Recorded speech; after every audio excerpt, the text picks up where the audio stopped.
Halo teman-teman, perkenalkan kami dari kelompok 1, mahasiswa Ekonomi Pembangunan, Fakultas Ekonomi, Universitas Sriwijaya. Pada video kali ini, kami akan memberikan beberapa materi mengenai topik perencanaan pembangunan ekonomi.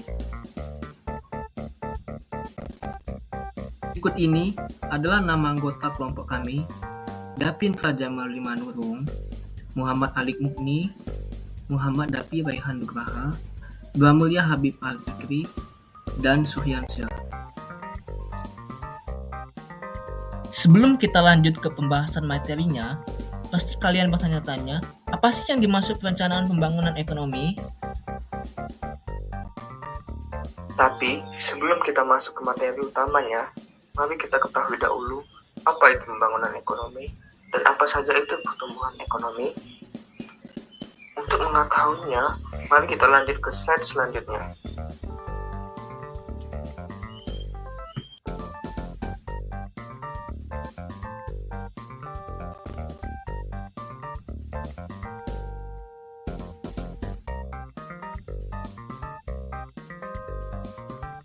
Ekonomi adalah suatu proses kenaikan pendapatan total dan pendapatan per kapita dengan memperhitungkan adanya pertambahan penduduk dan disertai dengan perubahan fundamental dalam struktur ekonomi suatu negara dan pemerataan pendapatan bagi penduduk suatu negara. Sedangkan pertumbuhan ekonomi adalah proses kenaikan kapasitas produksi suatu perekonomian yang diwujudkan dalam bentuk kenaikan pendapatan nasional. Suatu negara dikatakan mengalami pertumbuhan ekonomi apabila terjadi peningkatan GNP real di negara tersebut.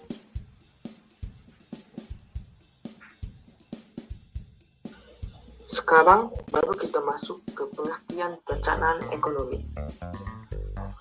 Perencanaan pembangunan ekonomi dapat digambarkan sebagai program serangkaian kebijakan atau kegiatan yang berupaya membangun kapasitas untuk pertumbuhan ekonomi jangka panjang yang mandiri. Sementara, pemerintah pusat dan lembaga atau organisasi pengembangan ekonomi lokal sering memimpin dalam mengembangkan program pengembangan ekonomi. Pemerintah lokal atau daerah dapat memainkan peran utama untuk merencanakan pembangunan ekonomi yang meningkatkan pekerjaan, basis pajak lokal, kelestarian lingkungan, pemerataan sosial, dan kualitas hidup yang baik.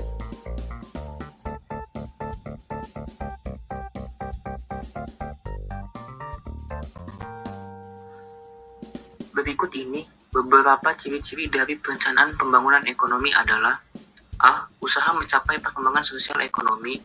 B. Usaha meningkatkan pendapatan. C. Usaha perubahan struktur ekonomi. D. Usaha perluasan kesempatan kerja. Dan yang terakhir, meningkatkan standar hidup. Perencanaan pembangunan ekonomi yang baik akan membantu menciptakan pertumbuhan yang berkelanjutan dan meningkatkan kesejahteraan masyarakat secara keseluruhan. Perencanaan yang baik juga harus memiliki sistem administrasi yang efisien.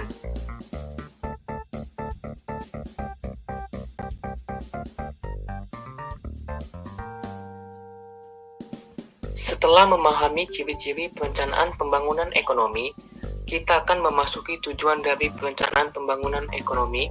1. Ingin menciptakan pembagian pendapatan yang adil dan merata. 2. Ingin menciptakan pertumbuhan yang cepat dan stabil. 3. Ingin menciptakan kesempatan kerja yang cepat dan merata. 4. Menciptakan stabilitas harga.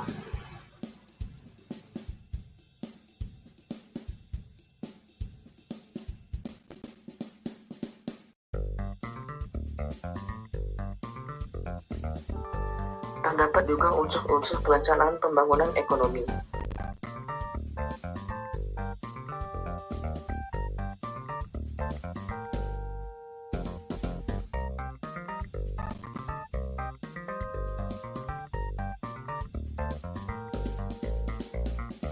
A.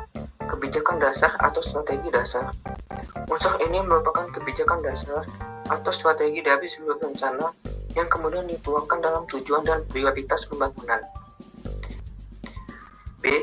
Kerangka rencana, sering disebut sebagai kerangka makro rencana, Kerangka ini dihubungkan berbagai variabel pembangunan serta implikasinya.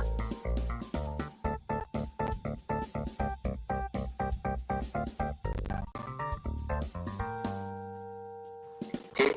Perkiraan sumber-sumber pembangunan. Sumber-sumber pembiayaan pembangunan merupakan keterbatasan strategis dalam usaha pembangunan. Karena itu perlu diperkirakan secara seksama.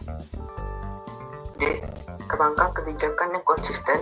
Perlu dirumuskan kebijakan-kebijakan pembangunan yang serasi dan konsisten seperti kebijakan fiskal, kebijakan moneter, kebijakan harga, dan juga kebijakan mengatasi pengangguran.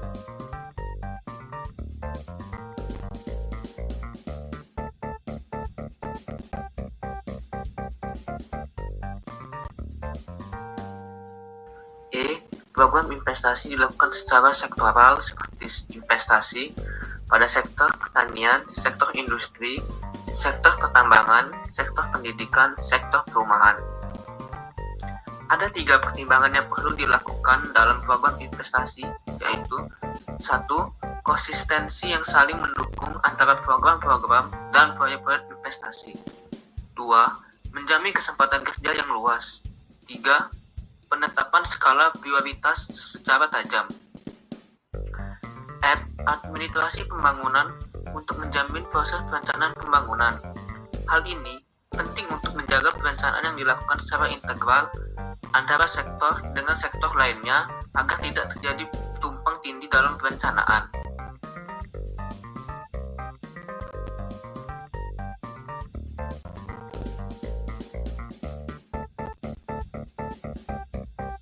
Adapun berbagai perencanaan dalam pembangunan ekonomi antara lain adalah A. Perencanaan jangka panjang. Perencanaan perspektif atau jangka panjang biasanya mempunyai rentan waktu antara 10-25 tahun. Pada hakikatnya, rencana perspektif adalah cetak biru pembangunan yang harus dilaksanakan dalam jangka waktu yang lebih panjang, bukan berarti 15 atau 20 tahun. Kenyataannya, tujuan dan sasaran luas tersebut harus dicapai dengan jangka waktu tertentu. Tujuan pokok rencana perspektif adalah untuk meletakkan landasan bagi rencana jangka panjang, menengah, dan jangka pendek, sehingga masalah-masalah yang harus diselesaikan dalam jangka waktu yang sangat panjang dapat dipertimbangkan dalam jangka menengah dan jangka pendek. Faktor-faktor yang peka terhadap perubahan seperti hasil panen yang tergantung pada faktor lain yang peka terhadap fluktuasi yang tidak teratur, tidak dapat dan mungkin tidak perlu dipertimbangkan. Perencanaan jangka menengah. Perencanaan jangka menengah biasanya mempunyai rentan waktu antara 4-6 tahun. Dalam perencanaan menengah, walaupun masih umum, sasaran dalam kelompok besar atau perencanaan sektoral sudah dapat diproyeksikan dengan jelas seperti Pepelita atau rencana pembangunan 5 tahun. Rencana jangka menengah sebagai besar dari investasi selama bertahun-tahun pertama dari rencana pembangunan telah dapat memperlihatkan hasil. Salah satu keuntungan dari rencana 5 tahun adalah digambarkan hal-hal yang dapat dicapai selama masa transisi dan juga hal-hal yang dapat dicapai sesudah masa transisi. C. Perencanaan jangka pendek. Perencanaan jangka pendek bertugas untuk menetapkan cara pelaksanaan kebijaksanaan pemerintah.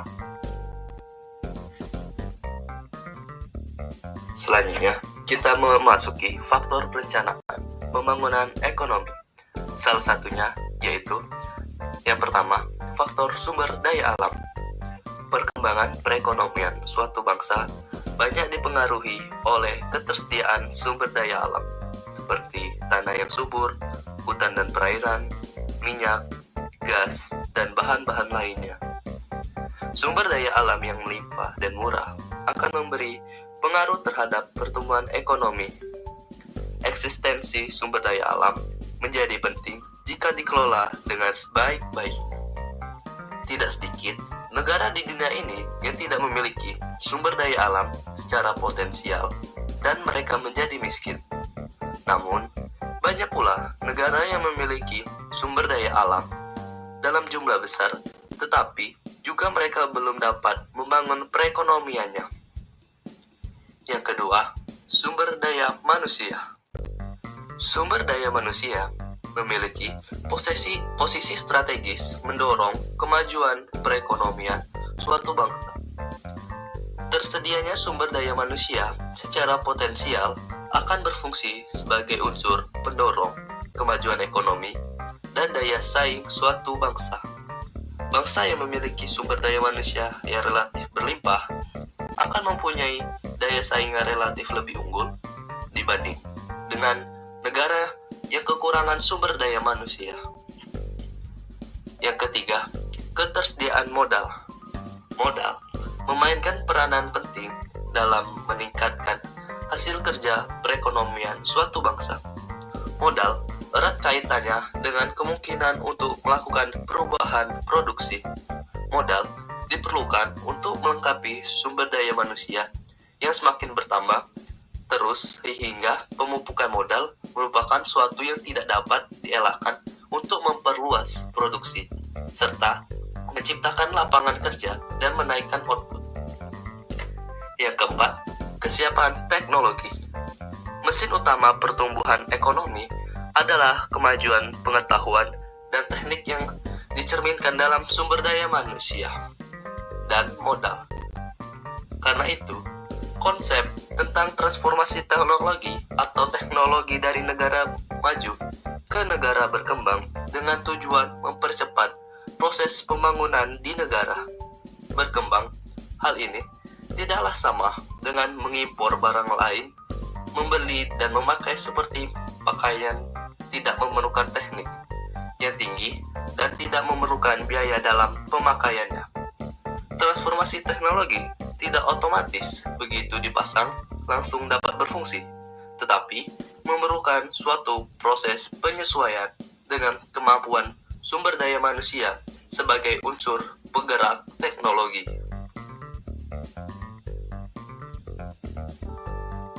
Persyaratan dasar pembangunan ekonomi. Pembangunan ekonomi tidak hanya dapat dicapai dengan kepemilikan sumber-sumber ekonomi yang berlimpah ruah seperti modal yang murah, sumber daya alam yang melimpah, dan sumber daya manusia yang sudah siap pakai. Tetapi harus memiliki persyaratan sebagai berikut. Yang pertama, memiliki kekuatan sendiri. Syarat utama pembangunan ekonomi adalah bahwa suatu proses pertumbuhannya harus bertumpu pada kemampuan ekonomi dalam negeri.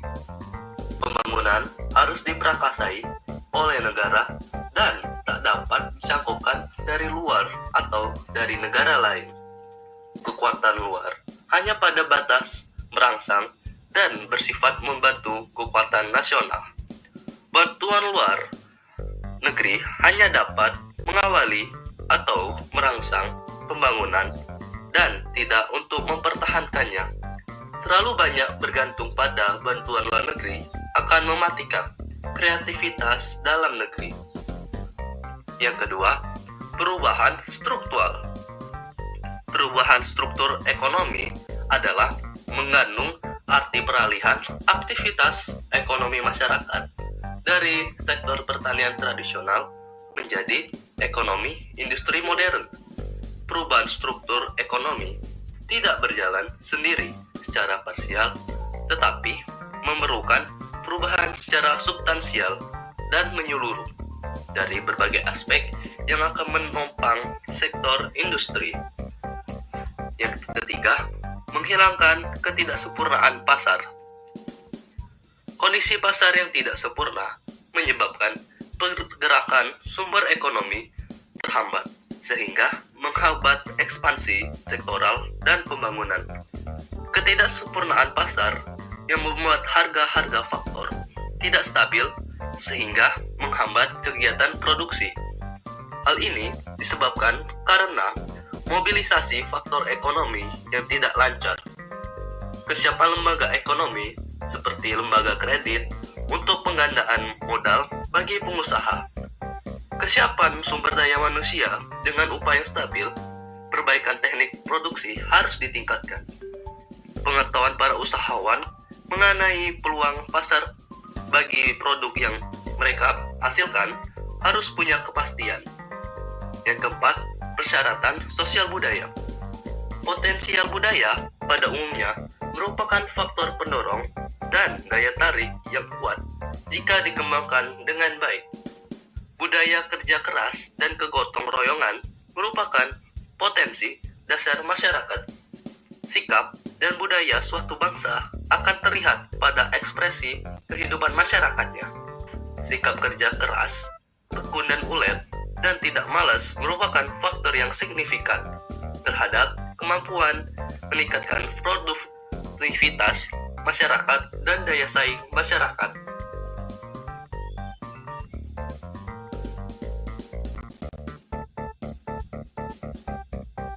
Perencanaan dalam ekonomi, sistem ekonomi.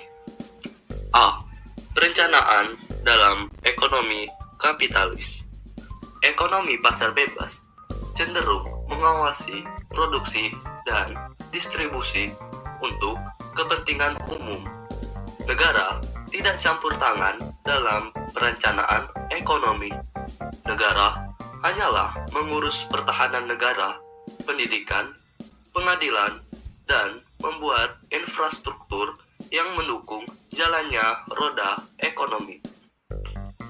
B. Perencanaan dalam ekonomi sosialis. Perencanaan dalam sosialisme didasarkan pada rencana yang terpusat.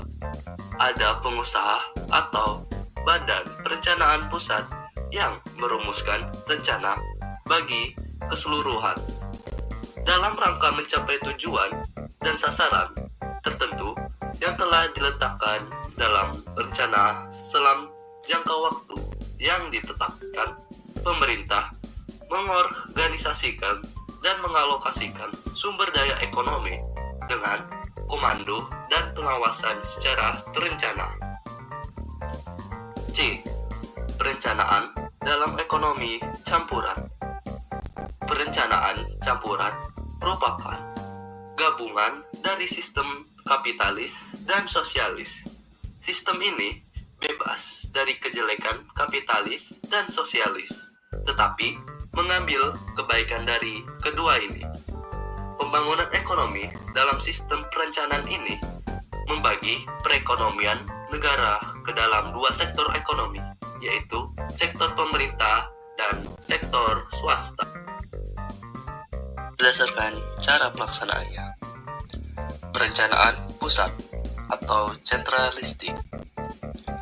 Proses perencanaan suatu negara di bawah Badan Perencanaan Pusat. Pusat menetapkan tujuan, sasaran, dan prioritas untuk semua sektor ekonomi. Badan Perencanaan Pusat melakukan pengendalian terhadap perekonomian. Badan ini menetapkan keputusan investasi, harga semua produk, upah dari semua jenis pekerjaan. Perencanaan desentralistik. Desentralisasi ekonomi yang merupakan ukuran tentang demokrasi ekonomi sangat penting dilaksanakan mengingat kondisi daerah di seluruh Indonesia tidak sama. Potensi daerah yang berbeda-beda membuat daerah kabupaten dan provinsi di Indonesia berkeinginan untuk membuat perencanaan ekonominya sendiri.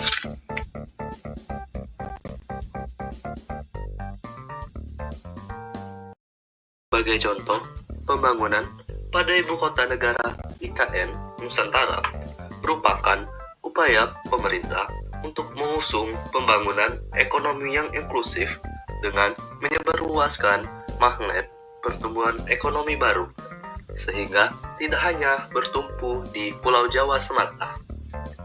IKN Nusantara sekaligus wujud pengaruh utamaan simbol identitas bangsa, green economy, green energy, smart transportation, dan tata kelola pemerintah yang efisien.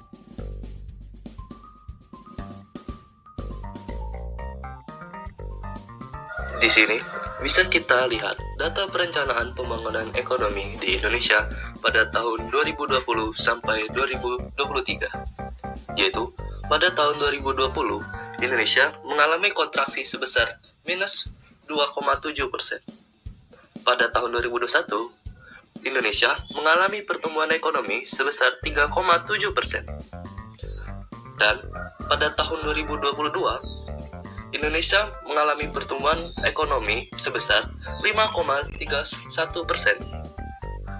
Dan pada tahun 2023, Indonesia mengalami pertumbuhan ekonomi sebesar 5,5%.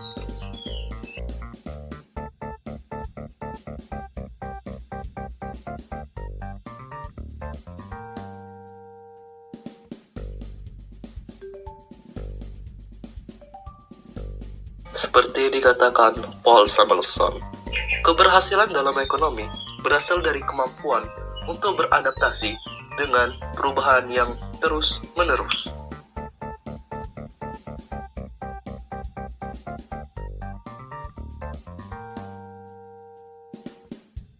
Kesimpulan pada materi kali ini adalah perencanaan pembangunan ekonomi merupakan langkah penting dalam memastikan pertumbuhan ekonomi yang berkelanjutan dan merata.